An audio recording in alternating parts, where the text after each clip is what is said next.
Salut salut. Alors aujourd'hui je voulais vous faire une petite story time. Ça fait très longtemps que je vous ai pas fait de story time. Et j'ai décidé finalement de faire cette story time. Alors cette story time j'aurais pu la faire beaucoup plus tôt. Mais le problème est que en fait ce que je vais vous raconter, ma famille n'est pas au courant. Sauf ma mère évidemment. Et puis mon mari et une meilleure amie à moi. Mais ma famille n'est pas au courant. Donc je pense qu'avec cette vidéo ils seront au courant. Après, je vais vous indiquer pourquoi j'ai pas dit, pourquoi personne ne le sait, etc. Mais je me suis quand même décidée à la faire parce que c'est quand même quelque chose de très grave qui arrive malheureusement très souvent et dont il ne faut surtout pas laisser passer. Donc on va venir au début, je vais vous raconter l'histoire du début, comment ça s'est passé et puis voilà. Donc en fait, moi, quand j'étais jeune, j'ai eu plusieurs opérations. Voilà, je suis un cas peut-être particulier ou pas, je ne sais pas. J'ai eu plusieurs opérations et en fait, je vous avais fait une story time où je m'étais faite opérer des ovaires. Mais c'était pas cette opération-là, donc je me suis faite opérer des ovaires et je me suis faite aussi opérer de l'appendicite. Alors vous allez me dire pourquoi elle nous raconte tout ça. Parce que tout simplement, moi quand j'étais jeune, on habitait avec ma famille dans une ville. C'était pas un village, c'était quand même une ville. Pas une ville immense, mais c'était quand même une ville où pratiquement tout le monde se connaissait, ou se connaît, parce que c'est une ville qui existe toujours.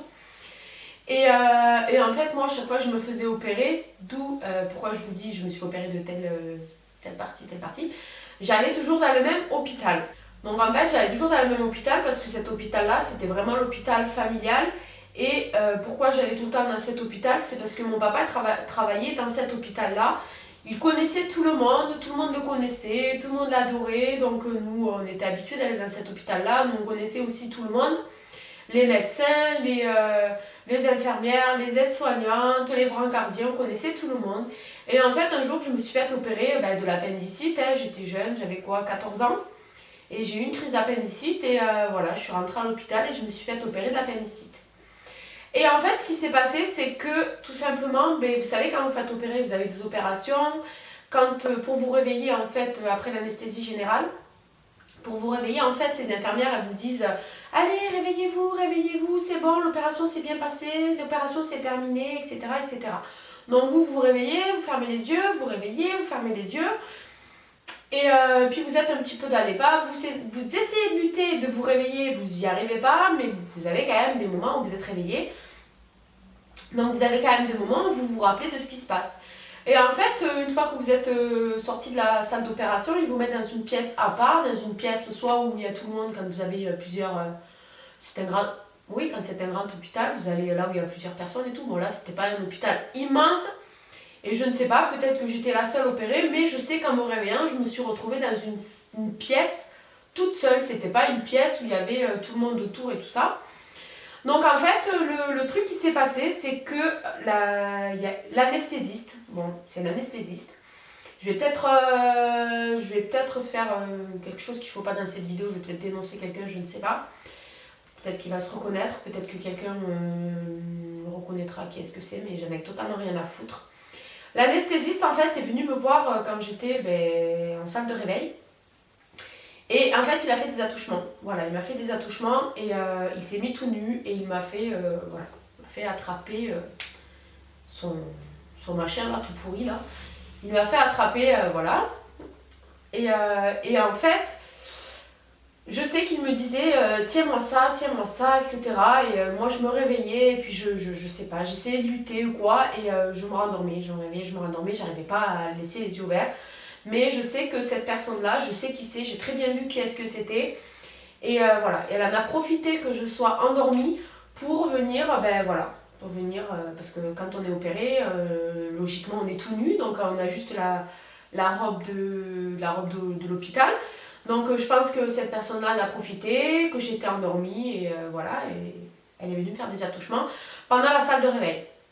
Alors pourquoi je ne l'ai jamais dit à ma famille? Bon là, je pense que si...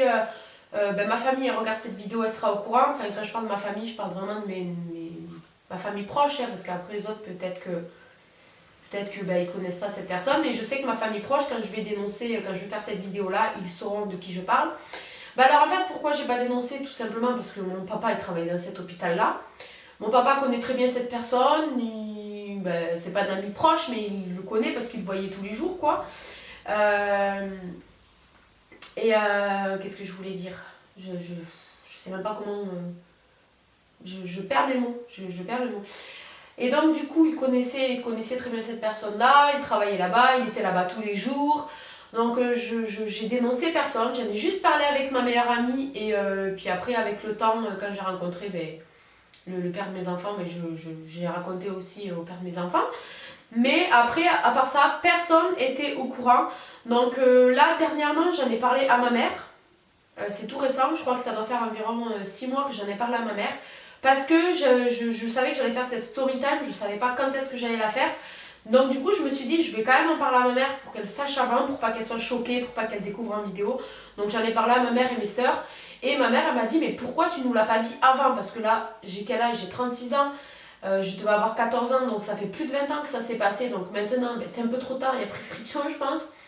Et elle m'a dit, mais pourquoi tu me l'as pas dit avant et tout? Mais moi, connaissant mon père et sachant mais qu'il travaillait là-bas, déjà, je voulais pas qu'il perde son travail, même si c'était pas de sa faute à lui, même si je vois pas pourquoi il aurait perdu son travail.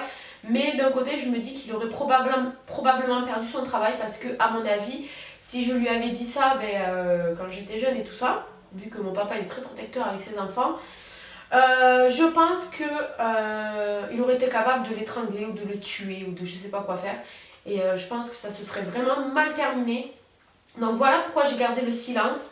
Voilà pourquoi j'ai rien dit. Ma mère, quand je lui ai dit, elle est tombée de haut. Elle m'a même dit, essaye de faire des recherches. Elle me dit, c'est pas possible qu'il ait fait juste ça avec toi et qu'il n'ait pas fait avec d'autres personnes. C'est impossible. C'est impossible. Une personne comme ça, c'est dans ses gènes. Je sais pas, je sais pas, je veux pas dire c'est une maladie parce que c'est pas du tout une maladie, pas du tout loin de là, mais une personne comme ça qui fait ça déjà, qui m'a fait ça, je pense que je suis pas la seule, je pense qu'il a fait à plusieurs autres personnes que moi. Donc elle m'a dit mais essaye de chercher, fais des recherches sur internet, sur Google, essaye de chercher pour voir s'il n'y a pas eu des gens qui ont fait des déclarations sur ça et tout ça. Essaye de voir s'il n'y a pas eu de, comment on appelle ça déjà, s'il n'y a pas eu de... on appelle ça, je ne sais plus, j'arrive plus à retrouver le mot. Ouais, la chimio m'a vraiment tué les neurones, c'est grave ça. Donc j'arrive pas à me rappeler des mots. En plein milieu de la phrase, je perds mes phrases. Donc du coup elle m'a dit, essaye de voir s'il y a personne qui a... J'arrive pas à dire la phrase. Ah mais c'est grave ça, j'arrive pas à dire la phrase. Essaye de voir s'il y a personne qui a... Vous allez encore me dire en commentaire le mot que je cherchais, c'est sûr. Qui a dénoncé, voilà, putain, qui a dénoncé cette personne et tout ça. Donc j'ai fait mes recherches avec le nom de cet anesthésiste. J'ai fait des recherches et tout ça. J'ai pas trouvé de personne qui a dénoncé.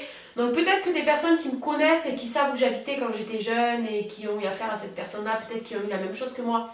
Peut-être que vont venir me dire, ouais, j'ai subi la même chose. Je sais pas. Alors je sais qu'en faisant cette vidéo, peut-être qu'il va se passer quelque chose, peut-être pas, je sais pas du tout. Mais je me devais de faire cette vidéo parce qu'il ne faut pas que ça reste comme ça.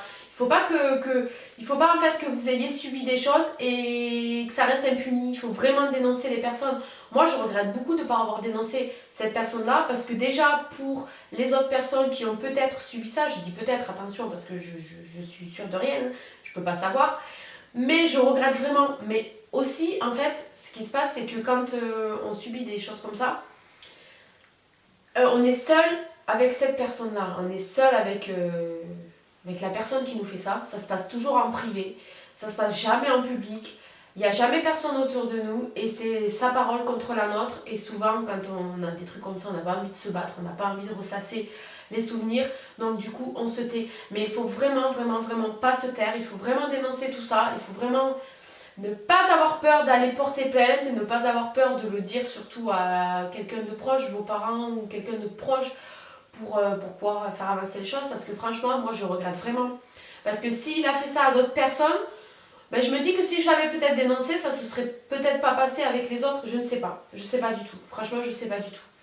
Donc voilà, je vais pas vous raconter tout en détail.